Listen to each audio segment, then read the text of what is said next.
Les JO de Sochi, c'est fini. Après 15 jours de compétition, la France est la 10e nation, avec 15 médailles, 4 en or, 4 en argent et 7 en bronze.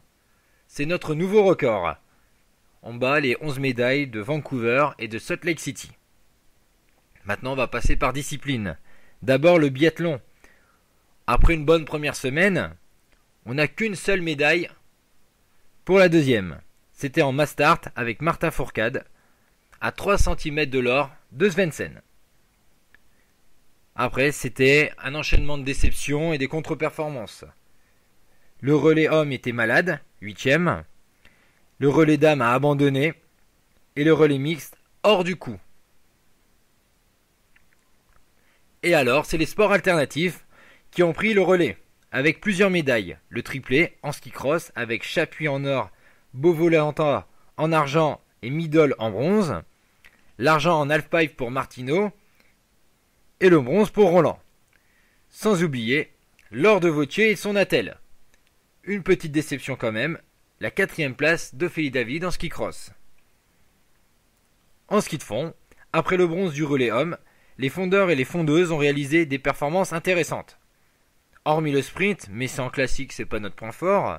Sur les longues distances, en skating, là c'est notre point fort, les dames se sont montrées. Aurore Jean termine 6e et Coraline Hugues 7e. Chez les hommes, en 50 km, Robin Duvillard termine 6e.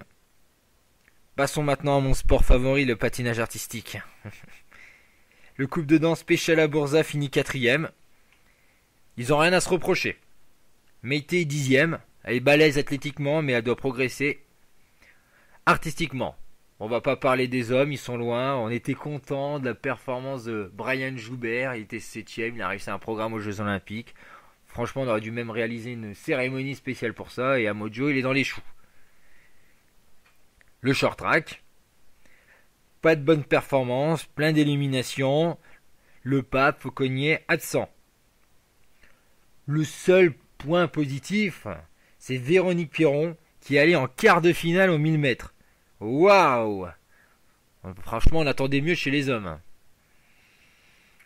En combiné nordique, le porte-drapeau Jason Lamy-Chapuis termine 7e du grand tremplin après la contre-performance de ses skis sur le petit tremplin. En relais, on fait 4e. Tout le monde dirait que c'est la place de la médaille en chocolat, mais il faut avouer que notre relais est un peu hétérogène. On a Jason Lamy-Chapuis, certes, qui est un bon... Mais alors derrière, François Brault, La Heurte et Lacroix, c'est encore trop hétérogène. On n'a pas un deuxième athlète capable d'accompagner Jason pour aller chercher une médaille. Mais c'est une belle 4e place. Enfin, passons au patinage de vitesse. Le trio Fernandez, Contin et Massé termine 8e par équipe. Quentin est enfin remonté sur les patins. Mais on est encore loin du compte. Quand on voit les Hollandais, ils trustent les podiums. C'est limite les championnats de Hollande, ces Jeux Olympiques. En bobsleigh, on est loin. Je préfère même pas parler du squeletton et de la luge. On est carrément inexistant. En ski accro, on a eu des blessures. Donc, et maintenant, on passe au ski alpin. C'est la dernière discipline dont je vais vous parler. On finit les JO avec 2 médailles. C'est mieux que la dernière Olympiade à Vancouver, on était à 0. On réalise ces 2 médailles en géant avec l'argent de Steve Missilier et le bronze d'Alexis Pinturo. En géant chez les dames, une perf dans les clous de Marmottan, elle est 8e. Et pour le slalom, Nastasia Noen, ça fait 7e. Elle a fait son max. Et chez les hommes, Jean-Baptiste Grange et Alexis Pinturo sont sortis pendant la 2e manche, comme beaucoup de coureurs, à cause du tracé du Papa Kostelic. A noter que JB Grange avait fait une bonne première manche en terminant 5e. Maintenant, place aux Paralympiques.